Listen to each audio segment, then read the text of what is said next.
Marcus Thompson stood in his empty living room, his hands shaking as he held his phone. The silence was deafening. No coffee brewing in the kitchen. No morning news playing softly in the background. No gentle humming from upstairs as Elena got ready for work.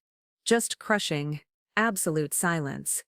I'd love to know which corner of the globe you're watching from. And if this story speaks to you, make sure to subscribe.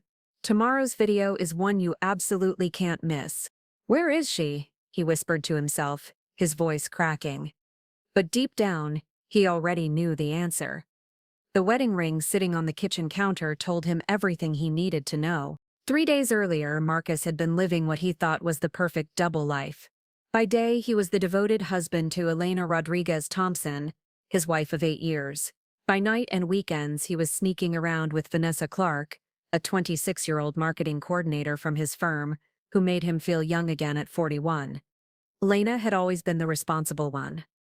She worked as a pediatric nurse at Denver General Hospital, coming home exhausted but still managing to cook dinner, keep their house spotless, and listen to Marcus complain about his demanding job as a senior architect. She never questioned his late nights at the office or his weekend client meetings. She trusted him completely, which made his betrayal that much easier. The affair had started innocently enough. 6 months ago, Vanessa was assigned to his team for a major commercial project downtown. She was fresh out of college, ambitious, and impressed by his experience and success. What began as professional mentoring sessions over coffee slowly evolved into something more dangerous. "You're so different from other men my age," Vanessa would tell him, her hand resting on his arm during their secret lunch meetings.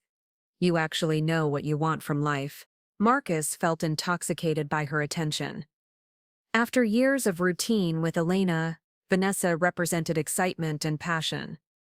She didn't care about household chores or retirement planning. She wanted to go to trendy restaurants, take spontaneous weekend trips, and stay up until 3 a.m. talking about dreams and ambitions. The lies came surprisingly easy. Marcus told Elena he was working on a major project that required extensive overtime and weekend site visits. Meanwhile, he was booking hotel rooms across the city, taking Vanessa to expensive dinners, and buying her jewelry that cost more than Elena's monthly salary.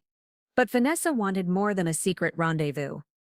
She wanted to be acknowledged, to be seen as more than just a side piece.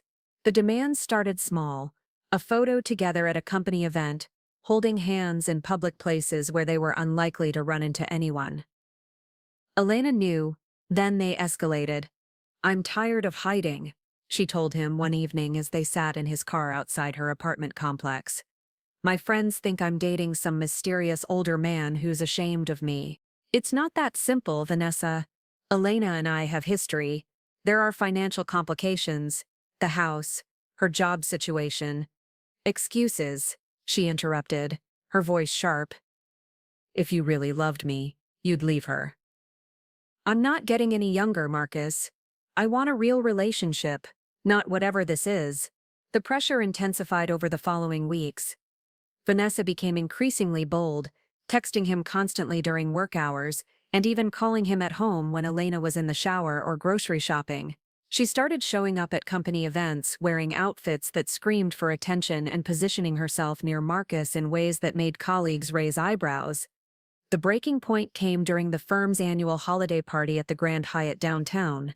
Elena had taken the night off from her shift at the hospital specifically to attend with Marcus. She wore an elegant black dress she'd saved up for months to buy, had her hair professionally styled, and was genuinely excited to meet his colleagues and celebrate his recent promotion to senior partner. Marcus spent the evening in a state of constant anxiety. Vanessa was there, stunning in a red cocktail dress that left little to the imagination. She positioned herself strategically throughout the night, always within sight, always watching him with Elena. "Your wife seems lovely," said Janet Morrison, the firm's HR director, as she and her husband chatted with Marcus and Elena near the appetizer table. "How long have you two been married?" "8 wonderful years," Elena answered, her hand finding Marcus's arm naturally. "Time flies when you're with the right person." Marcus felt sick. Across the room, he could see Vanessa talking to a group of junior associates, her laugh a little too loud, her eyes occasionally flicking toward him and Elena. Marcus has been working so hard lately. Elena continued to Janet. Sometimes I barely see him, but I know how important this promotion was to him. I'm just proud of everything he's accomplished.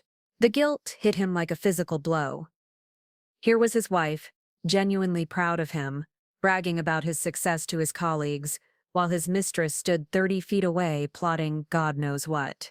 Things got worse when the dancing started. Elena, who rarely got to dress up and go out, was in her element.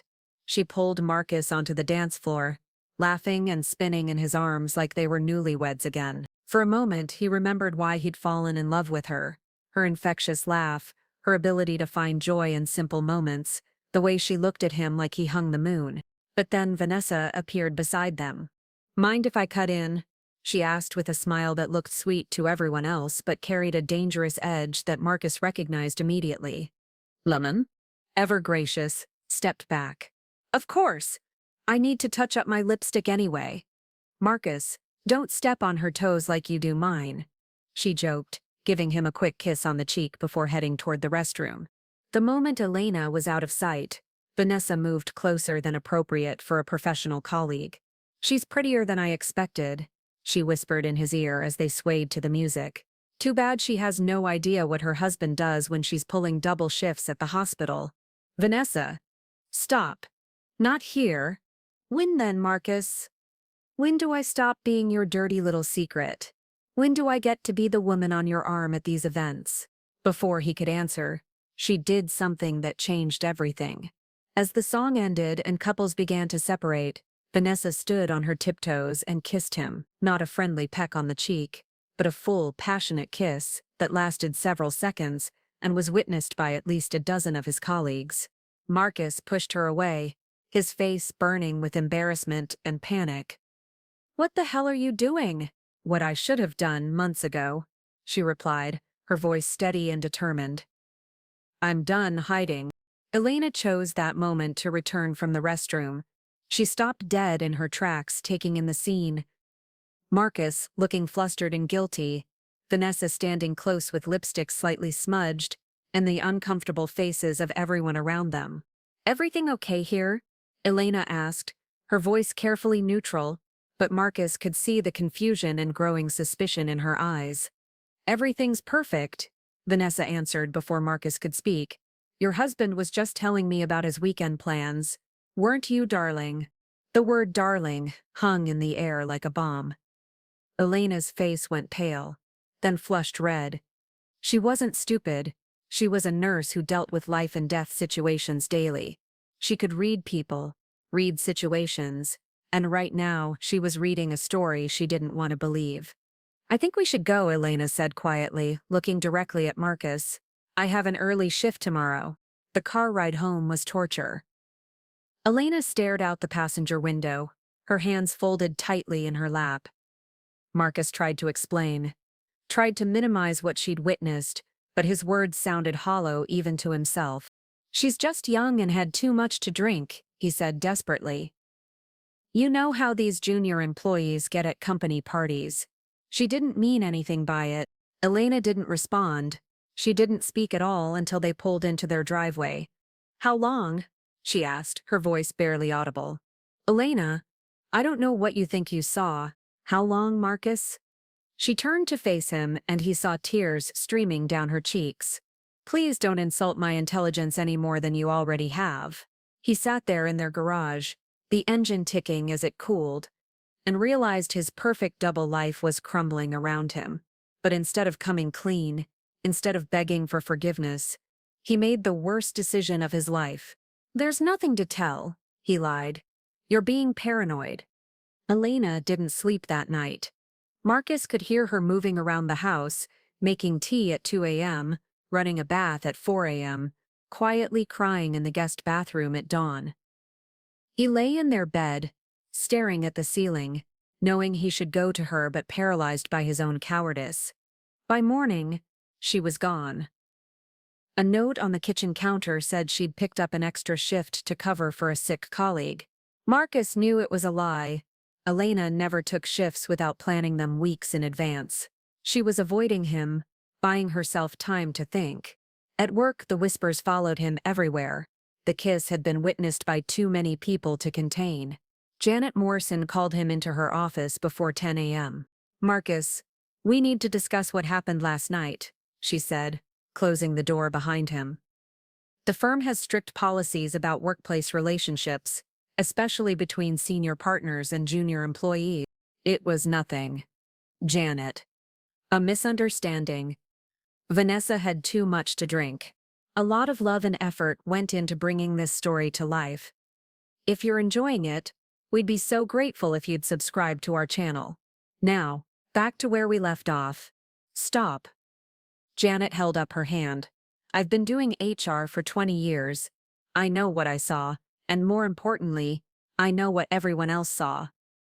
This isn't going away quietly." Before Marcus could respond, Vanessa knocked on the glass door.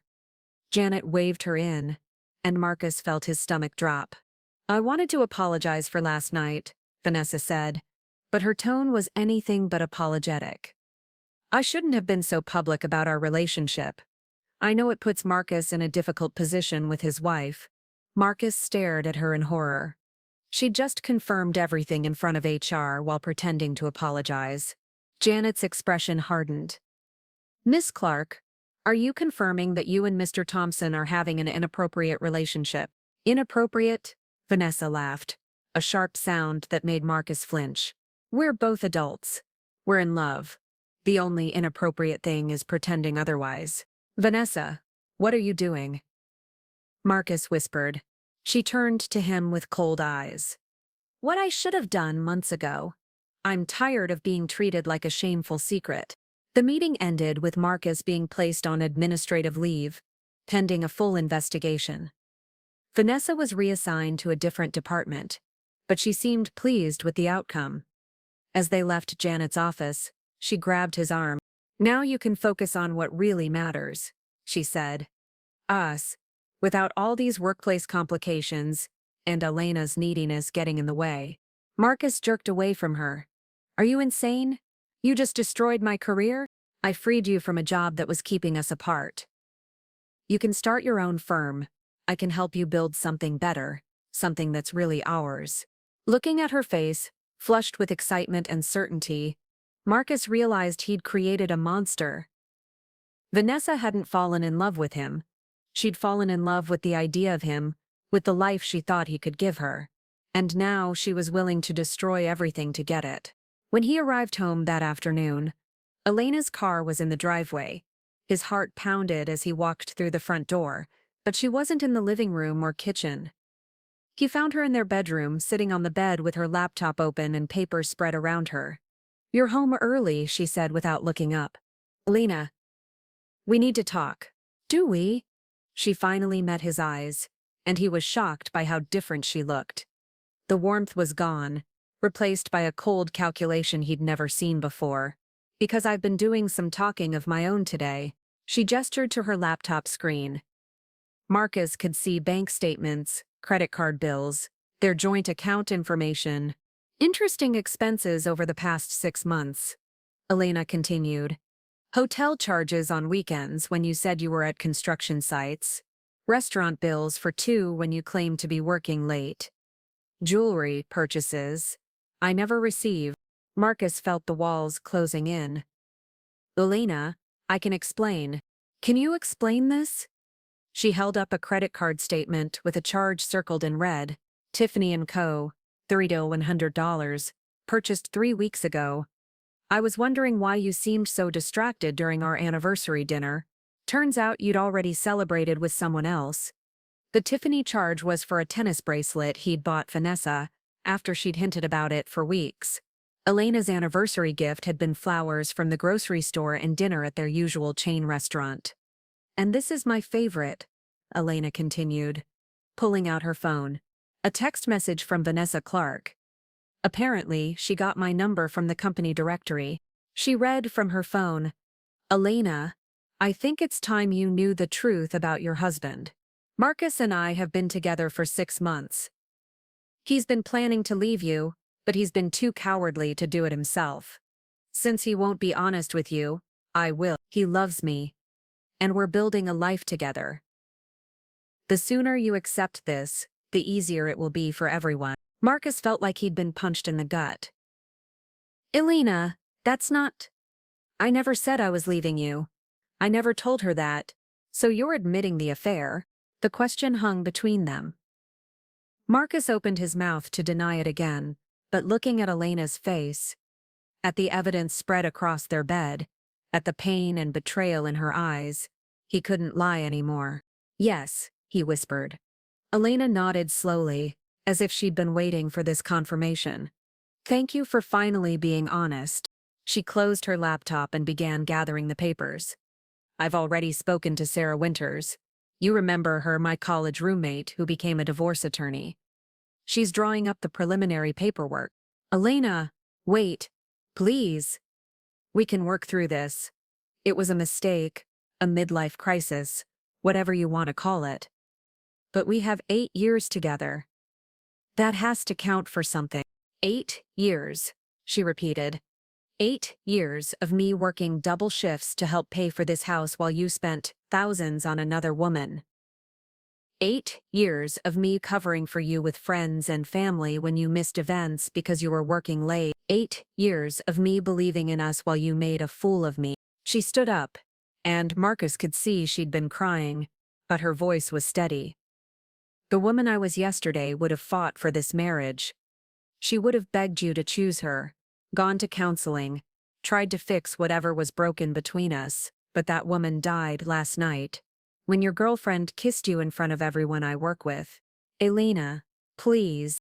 I'm staying at my sister Carmen's house tonight. I'll be back tomorrow to get more of my things. I'd appreciate it if you weren't here." She walked toward the bedroom door, then stopped. "Oh, and Marcus? Your girlfriend called the house this morning, looking for you." She seemed surprised when I answered. "Apparently, she thought you'd already moved out." "What did she say?" Elena's laugh was bitter. "She asked when you'd be available to go apartment hunting. She's already picked out neighborhoods and scheduled viewings for this weekend. She assumed I'd be gone by now." The implication hit him like a freight train. Vanessa had orchestrated everything. The public kiss, the HR meeting, the text to Elena.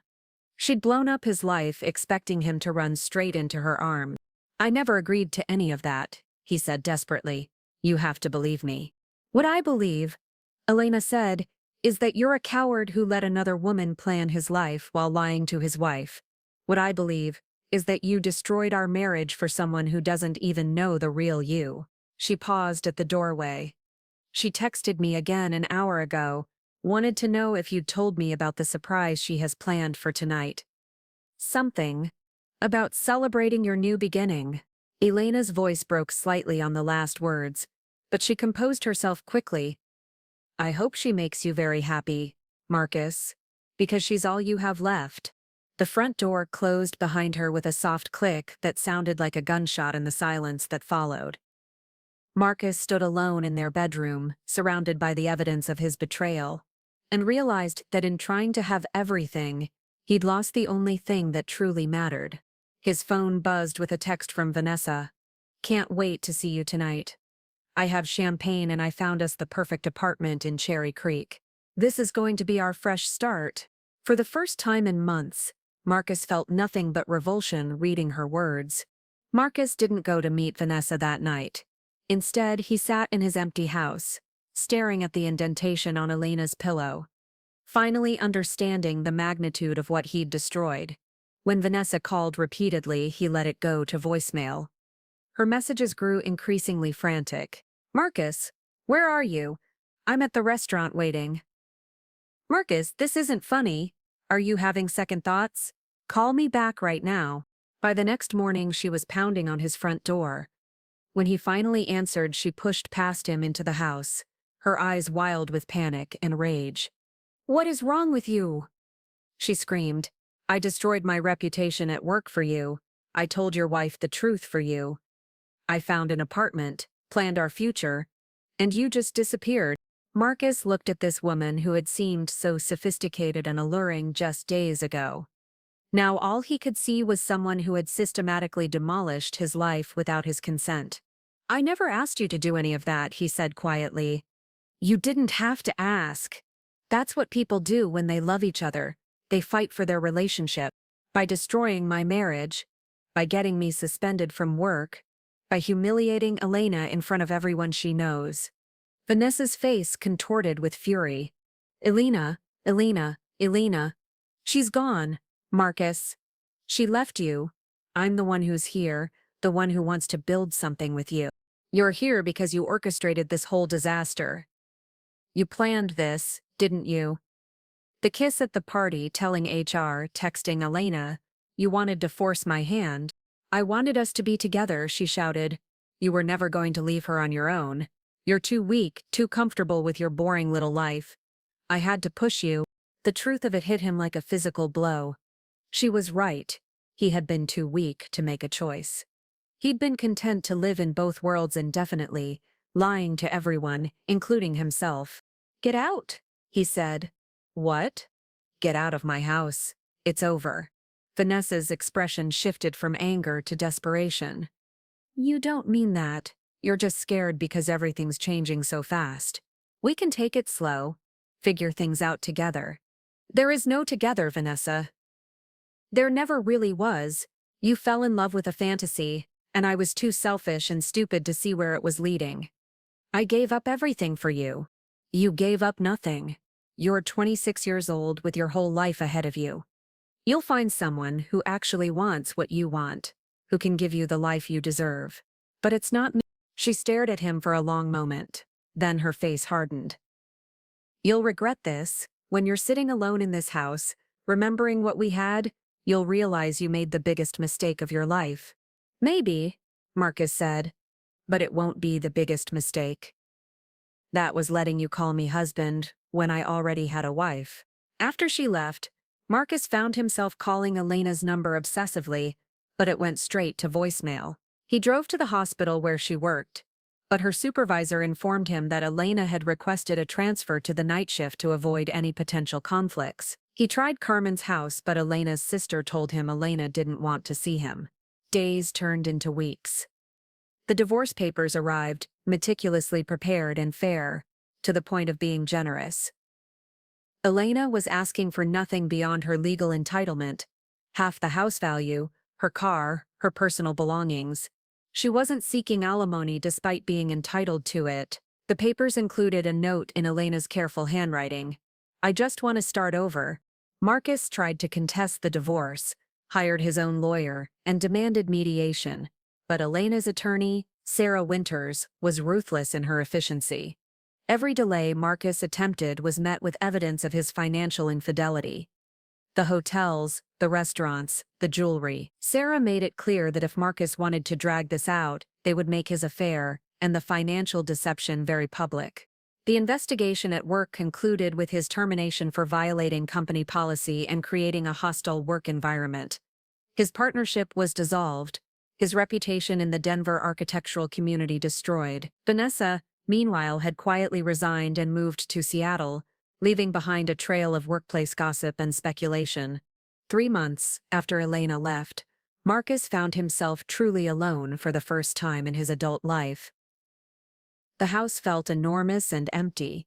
He'd go days without speaking to another person. His few friends had sided with Elena, understandably so, since she'd been the one maintaining those relationships while he was sneaking around. He started drinking too much, staying up all night scrolling through Elena's social media accounts, looking for clues about her new life. She'd blocked him on most platforms, but mutual friends occasionally posted photos that included her. She looked different, thinner, but also somehow stronger. Her smile seemed more genuine than it had in years. The breaking point came when he saw a photo from her coworker's birthday party. Elena was laughing at something off camera, her head thrown back, looking genuinely happy. She was wearing a new dress he'd never seen, her hair styled differently. She looked like a woman who had shed a tremendous burden. That night, Marcus found himself standing in his kitchen at 3 a.m., completely drunk and sobbing. He picked up his phone and called Elena's number, expecting voicemail. To his shock, she answered, Marcus, it's 3 in the morning. What's wrong? Her voice was tired, but not unkind. Just distant. Like she was talking to an acquaintance instead of someone she'd shared 8 years of her life with. I miss you, he slurred. I miss us. I miss our life. There was a long pause. Marcus, are you drinking? Elena, please. I know I screwed up. I know I hurt you. But we can fix this. We can go to counseling, start over, do whatever you need. Marcus, stop. I ended things with Vanessa completely. I never see her. Never talk to her. It's just me now, and I realize how empty everything is without you. Marcus. Elena's voice cut through his rambling. Stop. Please. He fell silent, clutching the phone like a lifeline. I need you to listen to me very carefully, Elena said, her voice gentle but firm. I don't love you anymore. The words hit him like a physical blow. Elena, I don't love you anymore. She repeated. I spent 8 years loving you, supporting you, believing in you, and you spent 6 months of that time lying to my face while building a life with someone else. The man I loved wouldn't have done that to me. I'm still that man. I made a mistake, but I'm still… No, you're not. The man I loved respected me enough to be honest with me. The man I loved wouldn't have let another woman call him husband while he was married to me. The man I loved is gone, Marcus. Maybe he never existed at all. Marcus sank to the kitchen floor, his back against the cabinets. So that's it? 8 years just gone? Not gone, Elena said softly. I'm grateful for the good years we had. They taught me what I want in a partner and what I'll never accept again. But they're over, Marcus. We're over. Elena, please. I have to go. I start my new job at Children's Hospital next week, and I need to get some sleep. Please don't call me again unless it's about the divorce paperwork. The line went dead. Marcus sat on his kitchen floor until sunrise, finally understanding that his wife, his brilliant, loving, patient wife, was never coming back. Not because she couldn't forgive him, but because she'd discovered she was happier without him. 6 months later, the divorce was finalized. Marcus sold the house and moved to a downtown apartment. He eventually found work with a smaller firm, rebuilding his career from the ground up. But the lesson was learned too late. Elena had been right about one thing. The man she'd loved was gone. And in his place sat a broken man who finally understood that when you let your mistress call you husband, you lose the right to wonder where your wife went. She didn't leave because she was weak. She left because she was strong enough to know she deserved better. Looking for more? We've got 2 amazing stories ready for you right on screen. If this one touched you, these are absolutely worth your time. Click to watch them now. And hey, subscribe and hit that bell to never miss our latest uploads.